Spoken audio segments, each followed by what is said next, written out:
BBAలో university second rank, third rank సాధించడం Sun international విద్యార్థులకే సాధ్యం. నమస్తే, తెలుగు న్యూస్ కి స్వాగతం. నేను రూపానాథల. YCP dirty picture. వైసీపీ పేరు దేశ రాజకీయాల్లో మారుమోగుతోంది. దేశంలో ఏ రాజకీయ పార్టీలోనూ ఇలాంటి తరహా నేతలు ఉండరని వైసీపీ నేతల గురించి చర్చించుకుంటున్నారు. పలు రాజకీయ ఛానల్స్ సైతం వైసీపీ నేతలపై ఫోకస్ పెట్టాయి. ఏంటి, వైసీపీ నేతలు అంత గొప్ప పనులు ఏం చేశారనుకుంటున్నారా? దేశం మొత్తం వైసీపీ వైపు చూసేలా వారి వ్యవహార శైలి ఉంది. ఏపీ సీఎం చంద్రబాబు నాయుడు అభివృద్ధిలో ఏపీని దేశంలోనే అగ్రస్థానంలో నిలపాలని కష్టపడుతున్నారు. తెలుగుదేశం, జనసేన నేతలు రాష్ట్రంలో అభివృద్ధిని పరుగులు పెట్టిస్తూ ప్రజల చేత మన్ననలు పొందాలని తాపత్రయపడుతున్నారు. కానీ వైసీపీ నేతలు మాత్రం అధికారంలో ఉన్న సమయంలోనూ, అధికారం కోల్పోయి ప్రతిపక్షంలో ఉన్న సమయంలోనూ అక్రమ సంబంధాలు, రాసలీలలతో ఏపీ పరువును దేశవ్యాప్తంగా మంట కలుపుతున్నారు. మాజీ ఎంపీ గోరంట్ల మాధవ్, మాజీ మంత్రులు అంబటి రాంబాబు, అవంతి శ్రీనివాస్ వీడియోలు, ఆడియోలు వైసీపీ అధికారంలో ఉండగా వైరల్ అయ్యాయి. అయితే వాటిని మార్ఫింగ్ చేశారంటూ తప్పును కప్పిపుచ్చుకునే ప్రయత్నం చేశారు.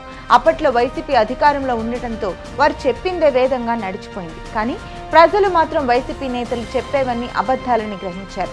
ఎన్నికల్లో జగన్మోహన్ రెడ్డి పార్టీకి దిమ్మ తిరిగే షాక్ ఇచ్చారు. అయినా ఆ పార్టీ నేతల్లో మార్పు రావడం లేదు. ఇటీవల కాలంలో వైసీపీ నేతలు ఒక్కొక్కరి రాసలీలలు వ్యవహారం వెలుగులోకి వస్తుంది. 5 ఏళ్లు అధికారాన్ని అడ్డుపెట్టుకుని ఇష్టారీతిలో వ్యవహరించిన వైసీపీ నేతల బండారం ఒక్కొక్కటిగా వెలుగులోకి వస్తుంది. అధికారంలో ఉన్న సమయంలో కొందరు వైసీపీ నేతలు భూ కబ్జాలు, ఇసుక, మట్టి దందాలకు పాల్పడి పెద్ద మొత్తంలో అక్రమ సొమ్మును జేబుల్లో వేసుకున్నారు.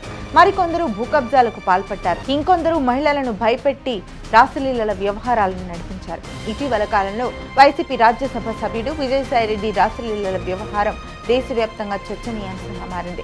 ప్రభుత్వం మహిళా ఉద్యోగిని లోబర్చుకుని ఆమెతో రాసలీలలు సాగించినట్లు ఆరోపణలున్నాయి. అంతేకాదు ఆమె ద్వారా పెద్ద మొత్తంలో దేవాదాయ శాఖ భూములను ఆక్రమించినట్లు విమర్శలు వెలువెత్తాయి. విజయసాయిరెడ్డి వ్యవహారం సమసిపోకముందే వైసీపీ ఎమ్మెల్సీ దువ్వాడ శ్రీనివాస్ వ్యవహారం తెలుగు రాష్ట్రాల్లో చర్చనీయాంశంగా మారింది. తన భార్య బిడ్డలను వదిలేసి దువ్వాడ శ్రీనివాస్ వైసీపీకి చెందిన మహిళా నేతతో ఉంటున్న వ్యవహారం వెలుగులోకి వచ్చింది. దీంతో కుటుంబ సభ్యులు దువ్వాడ ఇంటి ఎదుట ఆందోళనకు దిగారు. ఈ వివాదం కొనసాగుతూనే ఉంది. ఇదే సమయంలో వైసీపీకి చెందిన మరో ఎమ్మెల్సీ అనంతబాబు అసభ్యకర వీడియో వెలుగులోకి వచ్చింది. వరుసగా వెలుగులోకి వస్తున్న వైసీపీ నేతల రాసలీలల వ్యవహారం, అసభ్యకర వీడియోపై దేశవ్యాప్తంగా చర్చ జరుగుతున్న వేళ మరో సంచలన విషయం వెలుగులోకి వచ్చింది. వైసీపీకి చెందిన కీలక నేత ముంబైకి చెందిన హీరోయిన్ ను బంధించి చిత్రహింసలకు గురి చేసినట్లు ఏపీ రాజకీయాల్లో చర్చ జరుగుతోంది. అల్లూరి సీతారామరాజు జిల్లా రంపచోడవరానికి చెందిన ఎమ్మెల్సీ అనంతబాబుపై ఇప్పటికే అనేక కేసులున్నాయి. గతంలో దళిత వర్గానికి చెందిన డ్రైవర్ ను హత్య చేసి శవాన్ని డోర్ డెలివరీ చేసిన కేసులో అనంతబాబు జైలుకు వెళ్లాడు. కొద్ది రోజులకే జైలు నుంచి బయటకొచ్చాడు. అయినా జగన్మోహన్ రెడ్డి అనంతబాబును పార్టీ బాధ్యతల నుంచి తొలగించలేదు. దీంతో జగన్ అండదండలతో అనంతబాబు మరింత రెచ్చిపోయాడు. తాజాగా ఆయనకు సంబంధించిన అసభ్యకర వీడియో వెలుగులోకి రావడంతో వైసీపీ అధిష్టానానికి తలనొప్పిగా మారింది. అనంతబాబు తనపై వచ్చిన వీడియో మార్ఫింగ్ వీడియో అంటూ పోలీసులకు ఫిర్యాదు చేశారు. ఇప్పుడు పోలీసులు ఈ వ్యవహారం బయటకు తీస్తే అనంతబాబుకు అసలు షాక్ తగిలే అవకాశం ఉంది. డ్రైవర్ హత్య కేసులో పోలీసులు సరైన సమయంలో ఛార్జ్ షీట్ వేయకపోవడం వల్లనే సుప్రీంకోర్టులో ఆయనకు బెయిల్ వచ్చింది. లేకపోతే ఇప్పటికీ జైల్లోనే ఉండేవాడు.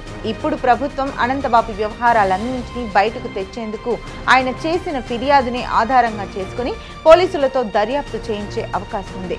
మన్యంలో అరాచక శక్తిగా మారిన అనంతబాబు తనకు తానే గడ్డు పరిస్థితి తెచ్చుకున్నారని చెప్పొచ్చు.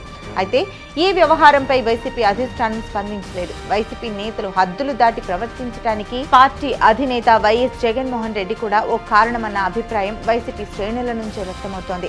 అధికారంలో ఉన్నన్ని రోజులు భూ కబ్జాలు, అవినీతి అక్రమాలతో పార్టీ ప్రతిష్టను కొందరు నేతలు దెబ్బతీశారు. అయినా జగన్మోహన్ రెడ్డి వారిని వెనకేసుకొచ్చారు. ప్రస్తుతం ఒక్కొక్క వైసీపీ నేత రాసలీలల వ్యవహారం బయటకు వస్తున్నా వారిపై వేటు వేయకుండా జగన్ తాత్సారం చేస్తుండటంతో పార్టీ శ్రేణులను ఆగ్రహానికి గురి చేస్తోంది. గ్రామ, మండల స్థాయిలో ఎన్నో కష్టాలు ఎదుర్కొని పార్టీ కోసం పనిచేస్తుంటే రాష్ట్ర స్థాయి పదవుల్లో ఉన్న కొందరు నేతలు పార్టీ పరువును తీస్తున్నారని పార్టీ శ్రేణులు ఆవేదన వ్యక్తం చేస్తున్నారు.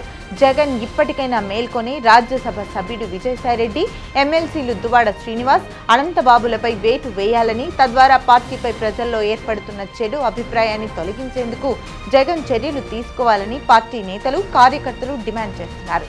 జగన్ ఇప్పటికైనా మేల్కోకపోతే తాము పార్టీలో కొనసాగే పరిస్థితి ఉండదని కొందరు నేతలు స్పష్టంగా చెప్పేస్తున్నారు.